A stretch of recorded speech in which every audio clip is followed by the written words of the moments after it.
আচ্ছা, আজকাল কিমা মাসি কি কিছু খেয়ে টেয়ে মানে ওইসব উল্টোপাল্টা খেয়ে টেয়ে ভিডিও করতে বসছে নাকি বলো তো? যে নিজে পরকীয়ার কুইন, সে কি না পরকীয়া সম্বন্ধে এসব ভুলভাল তথ্য রটাচ্ছে। কিমা মাসি বলছে যে পরকীয়া যারা করছে তাদের বিরুদ্ধে সোচ্চার হও তোমরা। হুম। এই কিমা মাসির নিজের বাড়িতে স্বামী সন্তান থাকাকালীন এক ছেলে, তার বিয়ে হয়ে গেছে, এক মেয়ে, এখনও তার বিয়ে দিতে পারেনি, বাড়িতে স্বামী, অসুস্থ স্বামী, তারপরেও কিমা মাসি, আমরা দেখেছি ভিডিওর মাধ্যমে, সে দেখিয়েছে, তার লাইভে সে দেখিয়েছে সে পরপুরুষ, একজন অন্য পরপুরুষের উপস্থিতি, এবং সেটা বাড়ির বাইরে অন্য কোনো জায়গায়, এবং সেটা রাত্রির বেলায়, রীতিমতো রাত্রে, সেই জায়গায় কিন্তু তার স্বামী নেই, অন্য একজন পরপুরুষের গলা তার ভিডিওতে পাওয়া গেছে। সে কি করছে না করছে, কী জন্য গেছে, সেগুলো আমাদের নিশ্চয়ই আর অজানা কারণ নয়। কিমা মাসি নিজে বলেছে তার স্বামী থাকতেও তার মানসিক প্রশান্তির জন্য একজন ফিট করে রাখা আছে। তার মানে কিমা মাসি যে কাজল পরতে ভালোবাসে সেটা কিমা মাসি নিজেই স্বীকার করেছে। তাহলে আজকের দিনে দাঁড়িয়ে কিমা মাসির মুখে এই যে বড় বড় ডায়লগ, যে যে ডায়লগগুলো কিমা মাসি যাচ্ছে, যে পরকীয়ার জন্যে আজকে কত সংসার বলি চড়ে যাচ্ছে, কত সংসার শেষ হয়ে যাচ্ছে, কিমা মাসি বোঝাচ্ছে।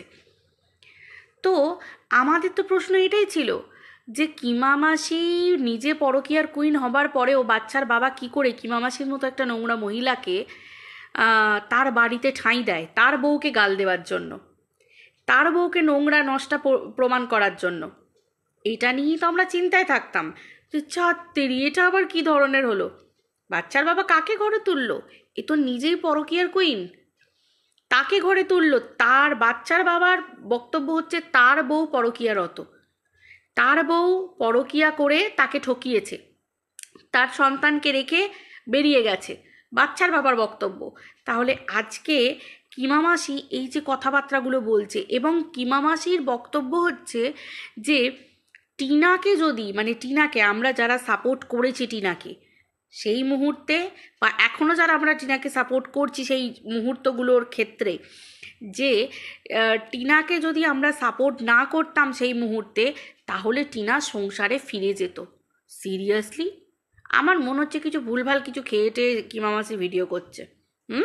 আমার মনে হচ্ছে তা না হলে কিমা মাসি টিনাকে ঘর ছাড়া করার জন্য, এবং কিমা মাসির পুরনো ভিডিওগুলো আজও সত্যি মনে পড়ে যে আমার ভাই হাজারটা মেয়ের সাথে মিশবে, ভাই মিশবে, ঘুরবে, ডেটে যাবে, ডেটিং করবে, কিন্তু বিয়ে করবে ঠিক মতো পছন্দের একটি মেয়েকে। মানে যে টিনাকে ঘরের চৌকাঠ যাতে টিনা ভবিষ্যতে কোনো দিন মারাতে না পারে, টিনা যাতে তার সন্তানকে পেতে না পারে, সেই কত গল্প ফাঁদা, কত কি একটা মেয়ের সংসার ভাঙানোর জন্য, একটা মেয়েকে সেই যে মাছ খেলানো, ল্যাঠা মাছ, শোল মাছ, বোয়াল মাছ, আরও কত কি মাছ আমি তো নামই জানি না, সেই সমস্ত মাছের গামলার মধ্যে খেলানো, কত রকম নোংরামি, তাই না? তারপর একটা গ্রুপকে ডেকে এনে হই হুল্লোড় মচ্ছব করা, কি না ভাইয়ের বউ বাড়ি থেকে বিদেয় হয়েছে, এখন যদিও সে সোকল্ড ভাই হয়ে গেছে, কিন্তু তখন তো একটা সময় ভাই ছিল। সেই মহিলা আজকে বলে কি না যে টিনাকে আমরা যারা সাপোর্ট করেছি সেই মুহূর্তে যদি না করতাম তাহলে টিনা শ্বশুরবাড়ি ফিরে যেত। সত্যি কথা, আমার তো মনে হয় যে পরকীয়া যারা করে, সংসারে থেকে, স্বামীর সাথে থেকে, সন্তানের সাথে থেকে পরকীয়া করার থেকে, পরকীয়া করতে হলে বাইরে বেরিয়ে চলে যাও, সেটা বরং অনেক অনেক অনেক ভালো। অ্যাটলিস্ট সেই পরিবারটা, ঠিক আছে, সেই পরিবারটা তাদের মতো করে নতুন করে জীবন খুঁজে নিতে পারে। আমার তো মনে হয় পরকীয়া, পরকীয়া স্বামী থাকাকালীনও, প্রথমত পরকীয়া কথার অর্থ হচ্ছে, আমি যতটুকু বুঝি, শারীরিক এবং মানসিক দুটো দিক থেকে অ্যাটাচড, সেটার নাম হচ্ছে পরকীয়া। নর্ম্যালি যদি তুমি ফোনে বা এমনি তোমার ফেসবুক মেসেঞ্জারে বলো, হোয়াটসঅ্যাপ মেসেঞ্জারে বলো, তুমি নর্মালি যদি কোনো ছেলের সাথে কথা বলো বা কোনো ছেলে মেয়ের সাথে কথা বলে, সেগুলোকে বলে ফ্লার্টিং, সেগুলোকে বলে চ্যাটিং, সেরকম ধরনের। কিন্তু তুমি যদি শারীরিক এবং মানসিক উভয় দিক থেকে নারী অথবা পুরুষ দুজনে জড়িত হও, তখন সেটাকে বলা হয় পরকীয়া after marriage, after your marriage. মানে সেটা তুমি হি অর সি যাই হোক না কেন, পুরুষ হোক বা মহিলা হোক, তাদের বিয়ে থাওয়ার পরে তারা যদি অন্য কোনো পুরুষের সাথে বা অন্য কোনো নারীর সাথে পুরুষ আসক্ত হয় শারীরিক এবং মানসিক দুটো দিক থেকে, তাহলে সেটাকে বলা হয় পরকীয়া। তাই তো দিনের পর দিন এই একই টপিক, পরকীয়া পরকীয়া পরকীয়া। হ্যাঁ, পরকীয়ার জন্য আজকে অনেক সংসার শেষ হচ্ছে। এই কিমা মাসি দুদিন আগে পরকীয়া নিয়ে কত বড় বড় ডায়লগ দিয়েছে, যে ঘরে বসে পরকীয়া করছে। কিমা মাসি তো এখনও বলে যে আমি কি পরকীয়া করে সংসার ছেড়ে চলে গেছি। তুমি যদি সংসার ছেড়ে বেরিয়ে যেতে, আজকে তোমার ছেলের বউ তোমার সংসারে থাকতো। আজকে তুমি সংসার থেকে বেরিয়ে যাওনি বলেই, তোমার ঘটনার কারণেই আজকে তোমার ছেলের বউকে তার বাপের বাড়িতে থাকতে হয়। তোমার ছেলে পর্যন্ত তার শ্বশুর বাড়িতে থাকে। কেন থাকে? কী জন্য থাকে? তোমার বাড়িতে ঘরের অভাব, রুমের অভাব? ফালতু একটা কথা বলে দিলে তো হলো না যে বাড়িতে একটা ডগি আছে বলে আর বউ থাকে না। যাদের বাড়িতে ডগি থাকে তাদের বাড়িতে ছেলের বউ আসে না, বিয়ে দেয় না ছেলেদের। ফালতু কাহিনী বানিয়ে তো কোনো লাভ নেই। আজকে তুমি যে নোংরামিগুলো করেছো, তুমি পারবে আজকে তোমার মেয়ের একটা ভালো ঘরে বিয়ে দিতে? যদি তোমার মেয়ের কোনো জায়গায় লাভ মানে কি বলবো অ্যাফেয়ার থাকে, সেটা আলাদা ব্যাপার। তাও ভবিষ্যতে সে সুখী হতে পারবে কি না সেটা নিয়েও বিরাট বড় কোয়েশ্চেন মার্ক আছে। ভগবানের কাছে জানাই, তোমার পাপের ফল যেন, তোমার পাপের ফল হিসেবে যেন তোমার মেয়েকে সেসব ভোগ করতে না হয়। তোমার পাপের ফল তুমি ভোগ করো, তোমার সন্তানটা যেন ভালো থাকে, এইটুকু আশা করি, ভগবানের কাছে কামনা করি। কিন্তু তোমার নোংরামি করার সময় তোমার একটা বারও মনে থাকে না সোশ্যাল মিডিয়ায় নিজেকে ভাইরাল করার জন্য, দুটো টাকা ইনকাম করার জন্য তুমি কি করেছো বা কি করোনি। তুমি সবই তুমি করেছো। নিজের দেখাতে চেয়েছিলে এবিপি আনন্দ, স্টার আনন্দ, এই নিউজ ওই নিউজকে ট্যাগ করে তোমার বর তোমাকে মারধর করে, তুমি তার জন্য অন্য পুরুষের আসক্ত। সিরিয়াসলি? এই তো বললে যে সংসারে থাকতে গেলে স্বামী স্ত্রীর মধ্যে ঝগড়া ঝাঁটি অশান্তি সব কিছু হবে। তার মানে এই না যে বাড়ি ছেড়ে চলে যেতে হবে, তার মানে এইও নয় যে অন্য পুরুষকে ধরে তার সাথে প্রেম করে তার সাথে শুয়ে পড়তে হবে। তাই তো? এগুলো অভদ্র বাড়ির মহিলা, অভদ্র বাড়ির নারী ছাড়া চট করে এই নোংরামি জিনিসগুলো কেউ করতে পারে না। তাদের দলেই পড়ো তোমাদের মতো কিছু পাবলিক। আজ কিছু দালাল বড় বড় কথা বলছে। দালালের চরিত্র নিয়ে কালকে আসছি, কালকের ভিডিওতে আসছি। দালাল আজকে আবার টিনার চরিত্র নিয়ে বলছিল না, যে টিনার চরিত্র এই, টিনার চরিত্র এই, দালালের চরিত্র সাফ, ওর নিজের চরিত্র সাফ। ওর চরিত্র কত সাফ সাফ তার সাফাইটা কালকে দিতে আসছি, আজকে নয়। তো এই হচ্ছে ব্যাপার। মানে এরা নিজেদেরকে কি ভাবে, সত্যি বলছি বিশেষ করে বন্ধুরা, এরা নিজেদেরকে কি ভাবে না, মানে এরা প্রচুর পুরনো পাপী। নিজের জীবনকে, এই যে কিমা মাসি নিজেকে নিজেকে ভাইরাল করেছে শুধুমাত্র দুটো টাকার জন্য। ভেবেছে যে প্রত্যেকটা মানুষ ওকে আহা উহু করবে। সত্যি এই ভদ্র সমাজে যে সমস্ত অভদ্র মহিলারা, হ্যাঁ, তোমার স্বামীর সাথে বলছে না, একটা মেয়ের অধিকার আছে মাথা উঁচু করে বাঁচা। সংসারে শ্বশুরবাড়িতে অত্যাচারিত হচ্ছে, স্বামীর দ্বারা অত্যাচারিত হচ্ছে, বেরিয়ে এসো সংসার থেকে। সেই দিন নেই যে ঘিটে ঘিটে খেতে হবে, সেই দিন নেই।